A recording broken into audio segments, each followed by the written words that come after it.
Welcome back to Is It Wrong to Try to Pick Up Girls in a Dungeon? Anime Review, episode number 9. This I'm reviewing the series, as far as I can tell, the only film released. Released a little over a year ago. It came out between seasons 1 and 2, and it shows, though there's one continuity error I'm not going to forget, but I'll get to that. Oh, before I talk about the film, there's one thing I forgot to talk about last video. At the end of episode 25, there's a character who makes her anime debut, and she's only seen for about 30 seconds. Yeah, her debut is simply this. She just comes out of the wall when the wall is in a dungeon, and it's the character Winnie. She's a character from light novels. No, I've not read her appearance yet. But yeah, this is her first appearance in the anime, and we're probably going to explore this character in Season 3 for the show, which first I heard was summer of this year, and now I hear it's going to be July, which means same month as Fire Force. Okay, perfectly fine. This character is very controversial in story, not outside of the series, mind you, from what I read. Yeah, though I'm going to read Book 9 pretty soon. Yep, let's talk about this film. Arrow of Orion. Yep, I thought it was Sword. No, it's actually Arrow. Now, the main characters of the movie are pretty much the Hesta Familia, Mystico, who is actually not part of the group at this point. Yeah, she joins Season 2. And basically Hermes. Yeah, he's in the film, because why not?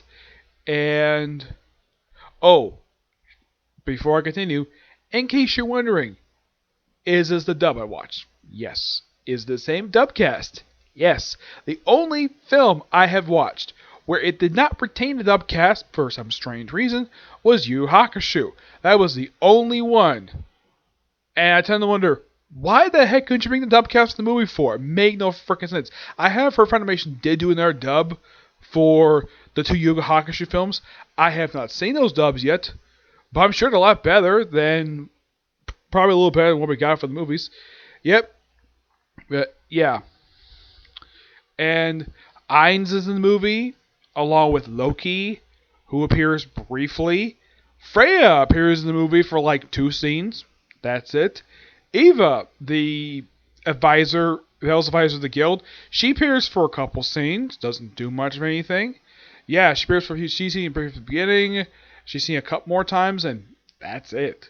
Yep.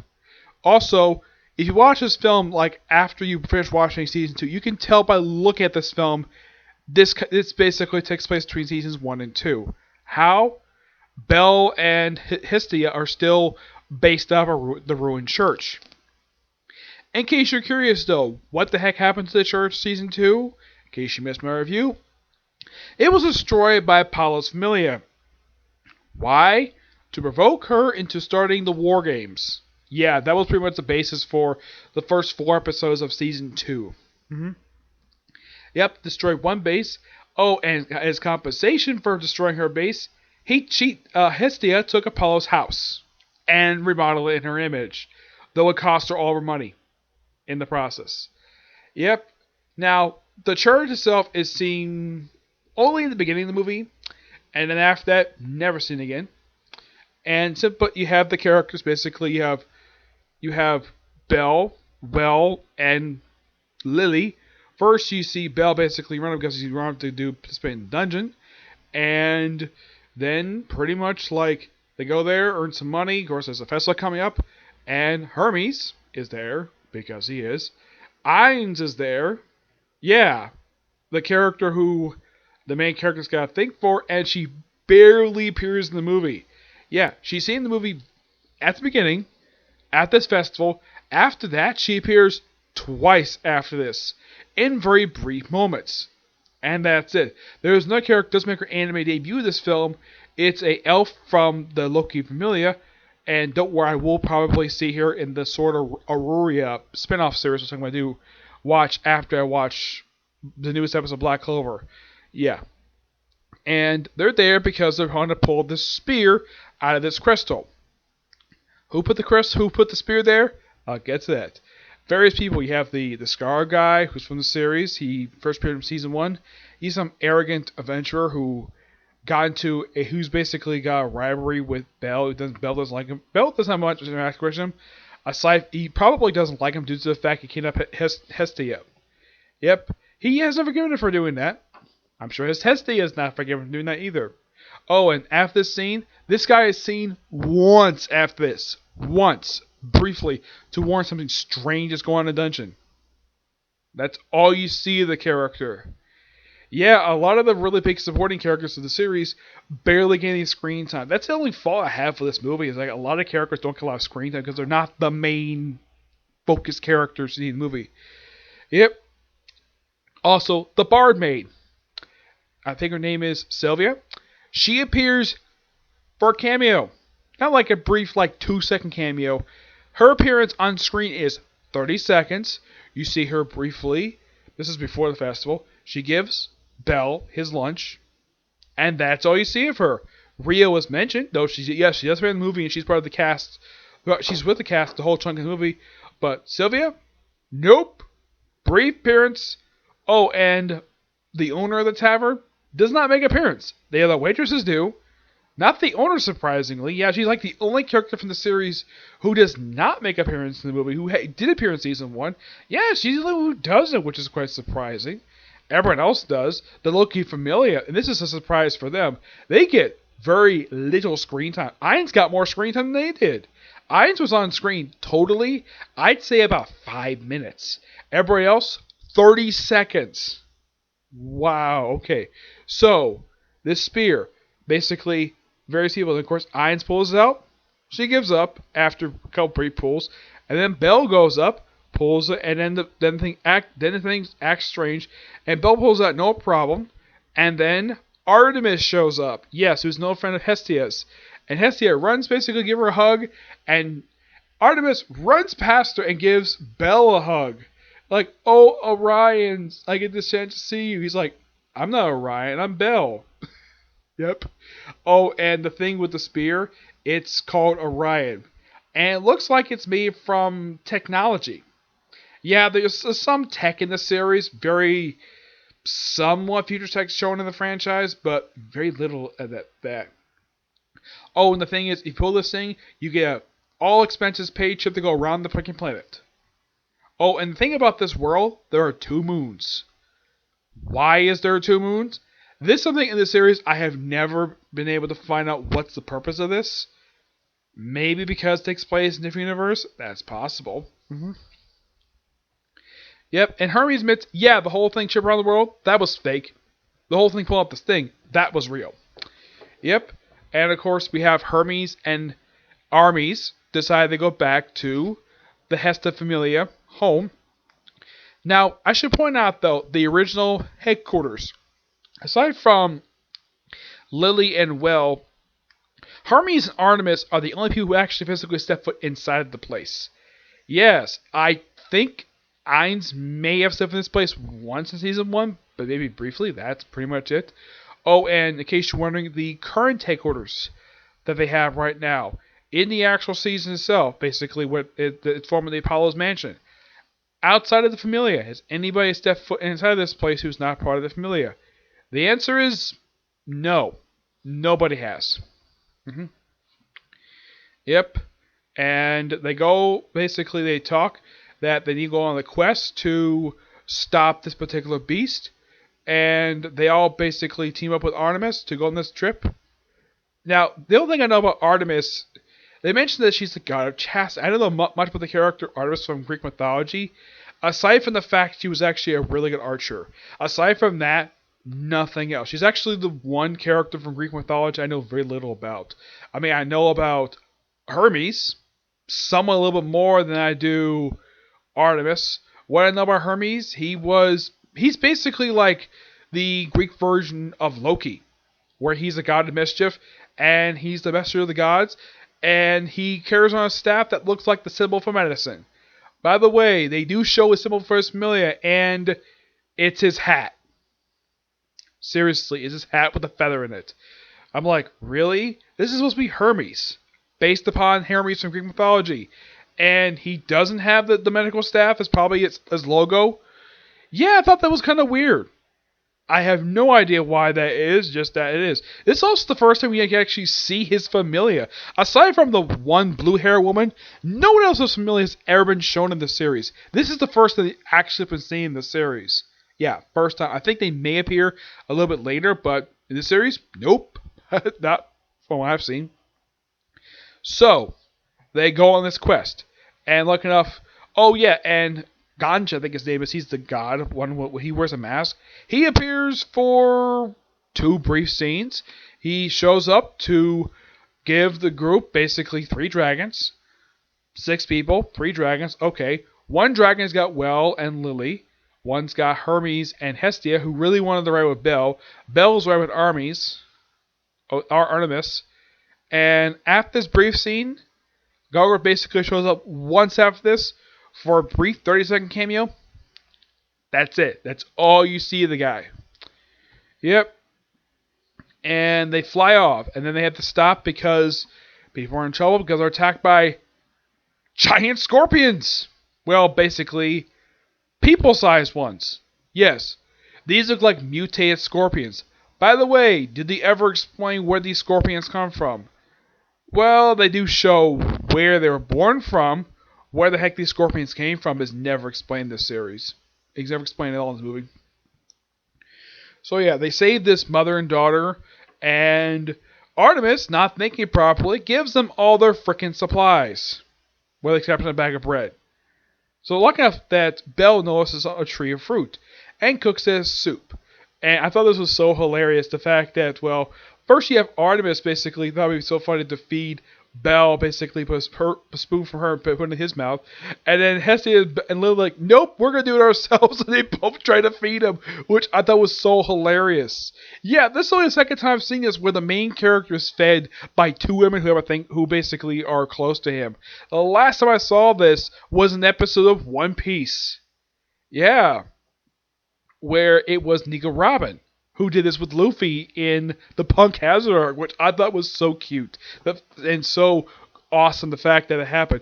As far as I know, I think this may have also happened. Oh yeah, this also did happen in Fire Force. Yes. Any other series I could think of this happened in? I know Naruto this never happened in that series. Not that I could think of, no. Bleach, I know that didn't happen in that one. Definitely not Yu Hakusho or Hunter x Hunter. Just a few series. But it's always great to see that. And so, like, then we have the most, and of course they layered me up with the Hermes Familia. And then the Hermes Familia are ordered by Hermes to do the most stupidest thing possible. And Belle wants nothing to do with this at all. He orders his men to peep on the girls. Yep. It's like, you want to be a real man? Peep on the girls. And they all peep on them. And off screen, they all get beaten up and tied up. Heck, even Well participated because he probably think, why not? It's like, you shall be ashamed. It's like, and Lily's like, you should be ashamed, Master Well. And everyone's wondering, like, where's Belle? He's like, well, and they're like, man, this feels like deja vu. Because it is. Because it also happened in the end of the season. It happened during the final arc of season 1. And that was also when Belle peeped on his love interest by pure accident. And here's the thing.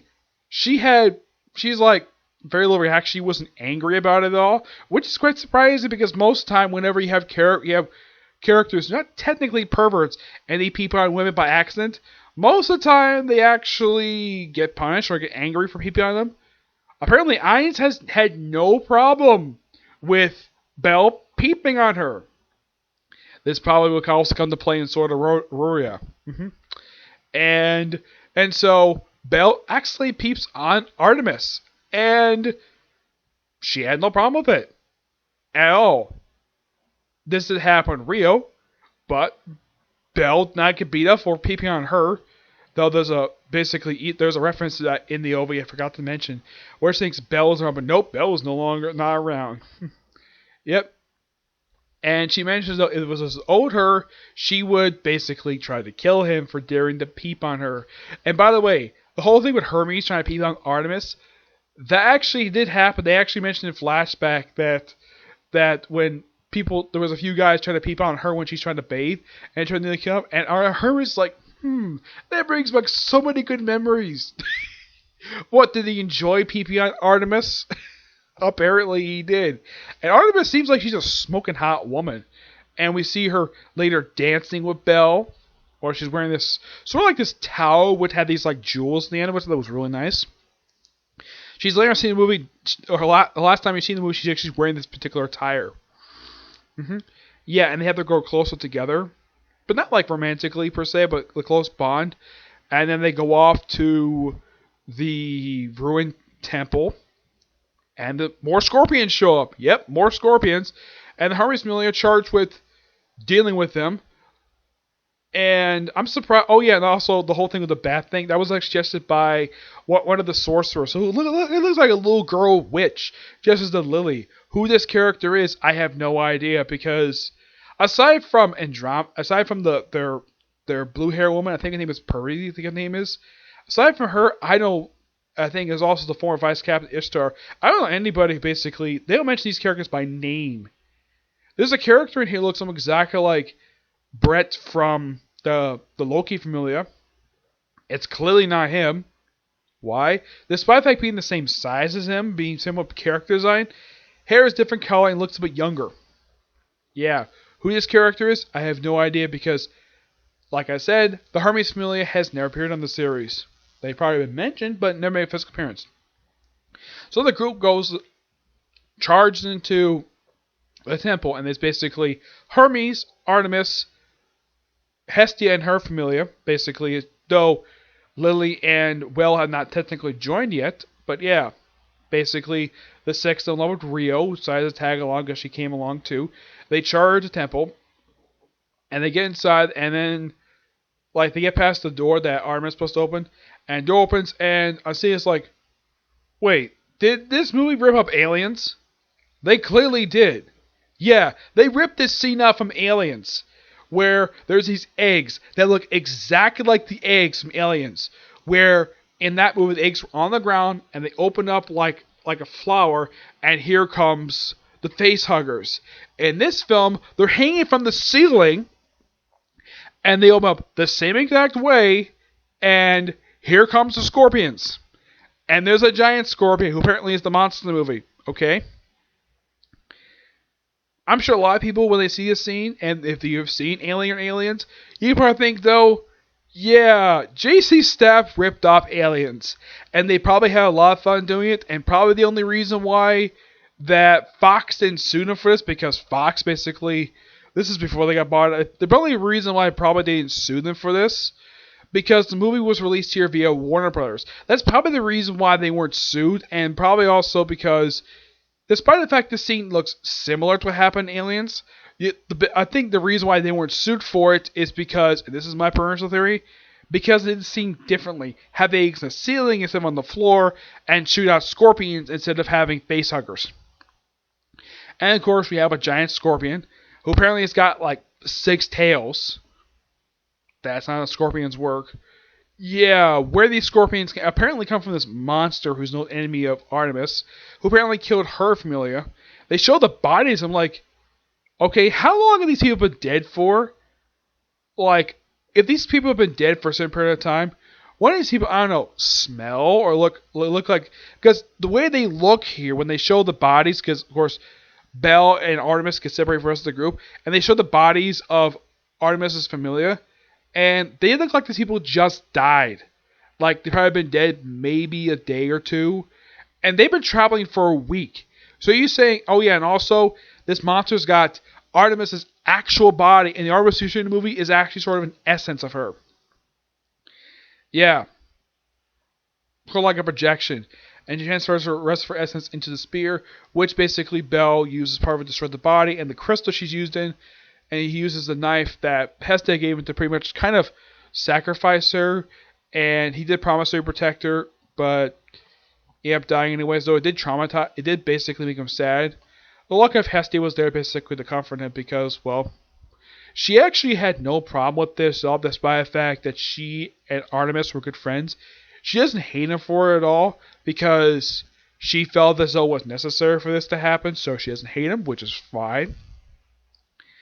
And, like, also, while all this is going on, in Aurora, in the freaking sky, We have a giant bow and arrow forming because Artemis is an archer. Oh yeah, and also there's a Star Wars ripoff in here where it's Orion says, "That's no moon."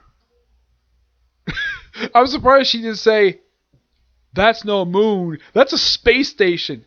Okay, so you ripped up Aliens and Star Wars. Because why not? But at least they ripped up part of the infamous lines heard from the original Star Wars film. At least not rip off almost an entire set piece.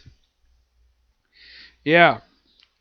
And apparently, this giant arrow is known for killing demons and gods. So, like, wow, that's something. And, well, movie ends on a pretty good note. Sad, but good note. And surprisingly, this is the first anime movie. And this I thought was a shocker because nearly every single movie I've seen has generally had a post-credit scene. This one did not, surprisingly. Yeah, I thought that was kind of weird. Yeah, no post-credit scene. Which is like, really? You don't have post-credit scene? I don't know why. Aside from the limited cameos and the fact that it ripped up a set piece from Aliens, the movie itself is actually really good. Yeah. It has no plot holes. Not necessarily no. Though I think it was odd that they basically repeated a thing from the actual series. Though it done in a slightly different fashion. The only difference is it was basically 4 women instead of like a dozen. Like it was last time in the end of season 1. And also Belle didn't get captured for peeping on girls. Yeah. Though it's a similar thing that happened, but at least there's more than 2 people trying to peep on them. Yeah, it's like more guys peep on the girls, though the amount basically is reduced. Mm-hmm. Yep. If I give this film a rating, I give this film roughly a 9 out of 10. It's a damn good movie to watch, and I do recommend it basically if you're fans of this particular franchise. You would actually kind of like it. Yeah, but the overall 2 negatives, the limited screen time for most of the cast, who was not part of the main group, who was not Hestia, Belle, Lily, Well, Rio, Hermes, and Artemis, with the exception of these pretty much like 6, well, mainly 6 characters, actually 7 including Rio. With the exception of these 7 characters, everybody else gets very limited screen time. The only one who gets the most, who's not one of the main 7, is Ainz. She gets more screen time than anybody else the whole movie. Why? Because she's one of the top. She's basically one of the main characters, and plus she's the main character of her own spinoff, which I'm looking forward to watching it soon. Yep. So that's it for this particular review. And you're probably thinking, is there going to be another episode review for this series? I was doing an episode. This episode was originally going to be episode 10. Excuse me. If I not had put the OVA with episode 8. So, yeah, this will be the last video for this particular review series until July. So, yeah, not for another 3 months. Yep, so that's it particular review. I have roughly, hopefully, 2 more videos hopefully do today. Next one, of course, will be a review. Actually, I think about just a few more because I'm also hoping to do today, aside from, well, newest episode of Black Clover and Sword of Roria, I'm also hoping going to do the newest chapter, Black Butler, and Attack on Titan. Basically, about 4 videos overall left to do today. I'll probably get a chance to review the other chapters later. Probably want a chance to review Black Clover. Okay, but to see you next video. Bye.